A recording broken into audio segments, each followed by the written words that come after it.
Hello everyone, welcome to my channel the Smriti official nursing. आज हम cover करने जा रहे हैं इंडियन रेड क्रॉस। पहले हम इसकी हिस्ट्री देखेंगे। Indian Red Cross society was firstly established bye John Henry Dunant in 9 February 1863 in Switzerland, Geneva. Indian Red Cross society 9 फरवरी 1863 को हेनरी ड्यूनेंट के द्वारा स्विट्जरलैंड, जेनेवा में इस्टेब्लिश की गई थी। देन अब हम देखेंगे कि इंडियन रेड क्रॉस सोसाइटी क्यों बनाई गई, आखिर इसके पीछे की हिस्ट्री क्या रही जो इंडियन रेड क्रॉस सोसाइटी बनाने की ज़रूरत पड़ी।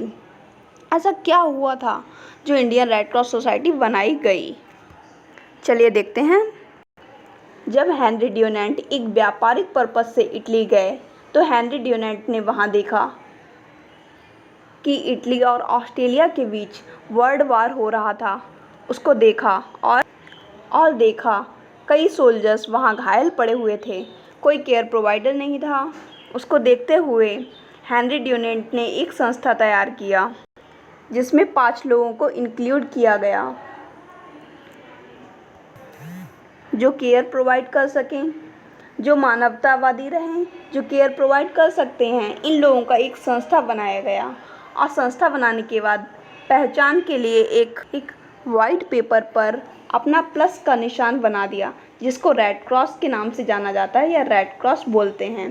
ऐसे ही धीरे धीरे संस्था की स्टार्टिंग हुई, इसलिए वर्ल्ड रेड क्रॉस डे 8 मई को मनाया जाता है। कब मनाया जाता है वर्ल्ड रेड क्रॉस डे? 8 मई को, क्योंकि इसी दिन हेनरी ड्यूनेंट का बर्थ हुआ था।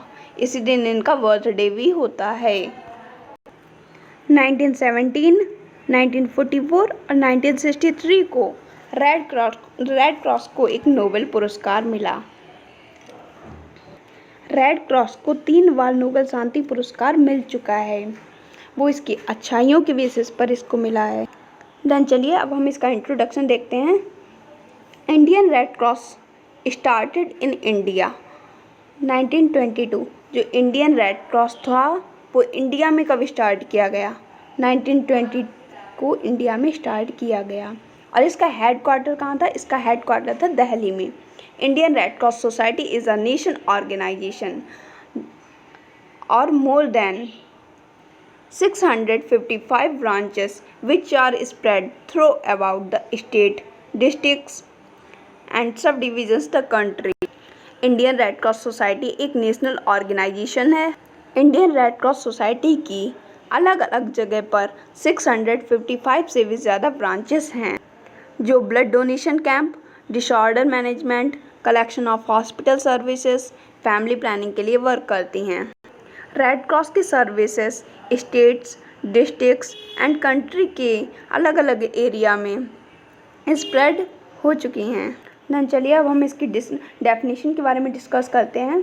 तो डेफिनेशन क्या है? द IRCS, जिसका फुल फॉर्म है इंडियन रेड क्रॉस सोसाइटी। तो the Indian Red Cross Society is a voluntary humanitarian organization to protect human life and health waste in India. तो जो इंडियन रेड क्रॉस सोसाइटी है वो क्या है? एक वॉलेंट्री ह्यूमैनिटेरियन ऑर्गेनाइजेशन है। ये एक वॉलेंट्री ऑर्गेनाइजेशन है, मतलब ये एक मानवतावादी ऑर्गेनाइजेशन है।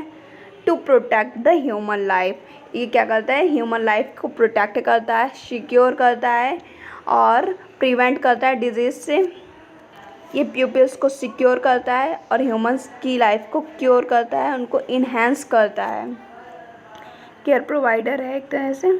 और इंडिया में हेल्थ की बेसिस पर जो भी सर्विसेज होती हैं वो सारी सर्विसेज प्रोवाइड कराई जाती हैं हेल्थ को इम्प्रूव करने के लिए। Societies mission is providing relief in times of disaster and emergencies and promoting health and care of vulnerable people and communities.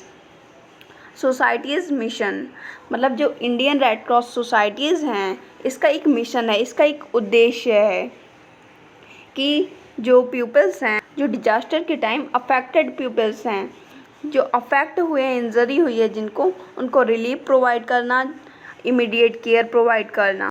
Societies mission is providing relief in times of disaster and emergencies, मतलब जो disaster के time disaster के time और emergency situation में जो वो injured हुए हैं पर्सन किसी भी डिजास्टर में, उनको रिलीफ प्रोवाइड कराना, उनकी हेल्थ को सिक्योर करना और उनको प्रोटेक्ट करना, उनको आने वाली डिजीज़ से प्रिवेंट करना, उनकी हेल्थ को ज़्यादा से ज़्यादा इम्प्रूव करने की कोशिश करते रहना। एंड प्रमोटिंग हेल्थ, उनकी हेल्थ को प्रमोट करना। And care of vulnerable people and community. और वल्नरेबल मीन्स होता है असुरक्षित। वल्नरेबल मीन्स होता है असुरक्षित। जो भी असुरक्षित हैं या फिर जो भी पर्सन्स डिजास्टर की चपेट में आए हैं उन कम्युनिटी एरियाज़ में, उनको जाकर केयर प्रोवाइड कराना, उनकी हेल्थ को इम्प्रूव करना और उनको medical care, supporting care, psychological care, ये सारी केयर्स उनको प्रोवाइड कराना जिससे उनकी हेल्थ जल्दी से जल्दी रिकवर हो सके। देन अब हम देखेंगे ऑब्जेक्टिव्स। इसके क्या ऑब्जेक्टिव्स हैं। फर्स्ट ऑब्जेक्टिव है प्रमोशन ऑफ हेल्थ, मतलब जो लोगों की हेल्थ है उसको प्रमोट करना, ज़्यादा से ज़्यादा हेल्थ को सिक्योर करना और प्रमोट करना। प्रिवेंशन ऑफ डिजीज़, लोगों को डिजीज़ से प्रिवेंट करना। Elevation of the suffering among the peoples, मतलब जो पीपल्स पेनफुल कंडीशन से ये सफ़र कर रहे हैं उनको, उनकी जो पेनफुल कंडीशन है उसको ठीक करना या कम करना और उनकी जो कंडीशन है उसको इम्प्रूव करना, बेहतर करना, उसकी लाइफ को प्रोटेक्ट करना और सिक्योर करना। देन अब हम देखेंगे principles of red Cross society. Red Cross society जो है उसके क्या क्या प्रिंसिपल्स हैं। फर्स्ट है ह्यूमैनिटी। ह्यूमैनिटी में क्या होता है, हेल्पिंग नेचर। ह्यूमैनिटी का मतलब होता है हेल्पिंग नेचर। जो केयर प्रोवाइडर है उसका हमेशा ही नेचर हेल्पिंग होना चाहिए, यानी मानवतावादी होना चाहिए वो, और help to another people without any discrimination. जो केयर प्रोवाइडर है उसे बिना किसी भेदभाव के, बिना किसी डिस्क्राइमिनेशन के अदर पर्सन्स को केयर प्रोवाइड करानी है जो अफेक्टेड हैं, इंजर्ड हैं या फिर जो डिजास्टर के टाइम अफेक्ट हुए हैं, ऐसे लोगों को बिना किसी भेदभाव के केयर प्रोवाइड करानी है। देन हमारा सेकंड है इम्पार्शियलिटी। इम्पार्शियलिटी का मतलब है नो एनी पार्शियलिटी, मतलब किसी के भी साथ कोई पार्शियलिटी नहीं करनी है। ऐसा नहीं करना है कि किसी को हमने कम केयर प्रोवाइड की, किसी को ज़्यादा कर रहे हैं, या किसी को ज़्यादा रिसोर्सेज प्रोवाइड कर दिए हैं तो सामने वाले बंदे को कम रिसोर्सेज दे रहे हैं। हमें जितने भी पेशेंट को केयर प्रोवाइड कर रहे हैं हमें इक्वली केयर देनी है।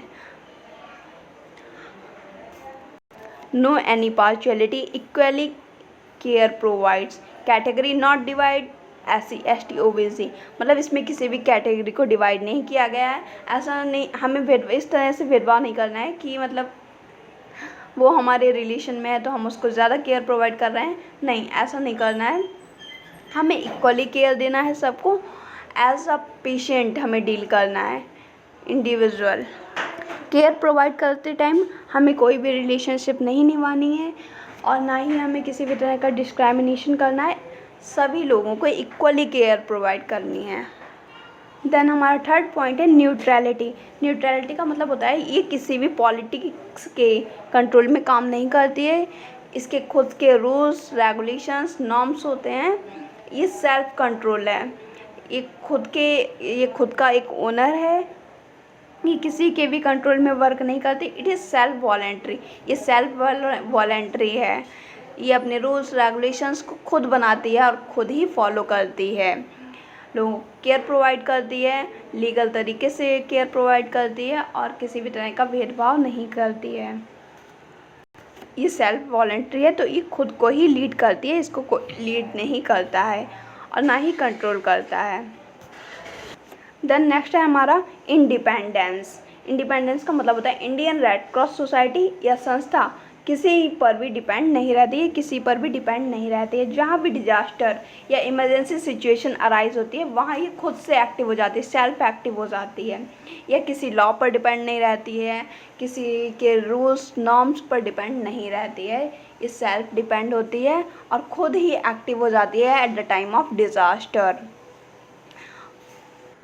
देन नेक्स्ट है हमारा वॉलेंट्री सर्विसेज। ये एक वॉलेंट्री सर्विसेज है, संस्था मेंबर्स को किसी भी तरह का कोई लालच नहीं होता है, ये किसी भी तरह की कोई रिश्वत नहीं लेता है, ये बिना किसी लालच के और बिना किसी डिस्क्रिमिनेशन के केयर प्रोवाइड करती हैं और लोगों की हेल्थ को इम्प्रूव करती हैं, इन्हेंस करती हैं, उनको प्रिवेंट करती हैं डिजीज़ से और आगे के लिए प्रमोट करती हैं। नेक्स्ट पॉइंट है हमारे यूनिटी। तो यूनिटी जो है वो खुद में एक बहुत बड़ी चीज़ है। जहाँ यूनिटी होती है वहाँ सक्सेस होती है। बड़े से बड़ा डिज़ास्टर को रिलीफ प्रोवाइड कर सकती है। रेड क्रॉस सोसाइटी में सभी लोग एक यूनिटी बनाकर वर्क करते हैं, इसलिए यहाँ पर केयर प्रोवाइडर्स की कमी नहीं रहती है और ना ही रिसोर्सेज की कमी रहती है। ये एक बहुत बड़ी यूनिटी है। देन हमारा नेक्स्ट पॉइंट है यूनिवर्सैलिटी। यूनिवर्सैलिटी का मतलब होता है इसमें हर कोई पूरे यूनिवर्स से केयर प्रोवाइड कर सकता है और इसमें कोई भी कैटेगरी, कलर, जेंडर नहीं देखा जाता है। जिसके पास स्किल्स हैं, नॉलेज हैं, एबिलिटीज़ हैं, वो केयर प्रोवाइड कर सकता है। हर कोई केयर प्रोवाइड कर सकता है जो अवेलेबल हो केयर प्रोवाइड करने के। देन हम देखेंगे इसकी एक्टिविटीज़ को। तो फर्स्ट है रिलीफ वर्क। तो जो इंडियन रेड क्रॉस सोसाइटी है ये क्या करती है, रिलीफ वर्क का काम करती है। जब कोई डिजास्टर आ जाता है या फिर कोई इमरजेंसी सिचुएशन अराइज हो जाती है तो ये लोगों को रिलीफ देती है, लोगों की हेल्थ को प्रमोट करती है, प्रोटेक्ट करती है और प्रिवेंट करती है डिजीज से, उनकी हेल्थ को क्योर करती है, सपोर्ट करती है, मेंटली और फिजिकली दोनों तरह से उनको सपोर्ट प्रोवाइड कराती है। सेकंड पॉइंट है मिल्क एंड मेडिकल सप्लाईज। जो भी अफेक्टेड पर्सन्स होते हैं या फिर जो भी वीक पर्सन्स होते हैं, उनको milk and medical supplies provide कराई जाती हैं जिससे उनकी हेल्थ जल्दी से जल्दी रिकवर हो सके। देन नेक्स्ट हमारा पॉइंट है care of the sick and disable. जो डिसेबल पर्सन्स हैं, जो खुद से चल फिर नहीं सकते हैं और बीमार हैं, फिजिकली या मेंटली किसी भी तरह से बीमार हैं, तो ऐसे पर्सन्स को केयर प्रोवाइड कराई जाती है। देन हमारा फोर्थ पॉइंट है maternal and child welfare services. तो इसमें क्या होता है, मैटरनल एंड चाइल्ड को सर्विसेज प्रोवाइड कराई जाती हैं। उनके हेल्थ के रिगार्डिंग इम्यूनाइजेशन वगैरह जो भी होते रहते हैं उनके रिगार्डिंग उनको हेल्थ सर्विसेज प्रोवाइड कराई जाती हैं। फैमिली प्लानिंग में क्या होता है कि जो फैमिली प्लानिंग में एजुकेट किया जाता है, इम्यूनाइजेशंस को लेकर एजुकेट किया जाता है और न्यूट्रिशन के लिए बताया जाता है, हाइजीन को कैसे मेंटेन कर सकते हैं इस बारे में बताया जाता है। और ब्लड बैंक, जिनमें ब्लड की कमी हो रही है उनको ब्लड बैंक से ब्लड डोनेशन प्रोवाइड कराया जाता है और फर्स्ट एड केयर प्रोवाइड कराई जाती है, immediate first aid care provide कराई जाती है। Thank you class, thank you for watching and supporting me. Like, share and subscribe कीजिए हमारे चैनल को और ज़्यादा से ज़्यादा आगे तक बढ़ाइए।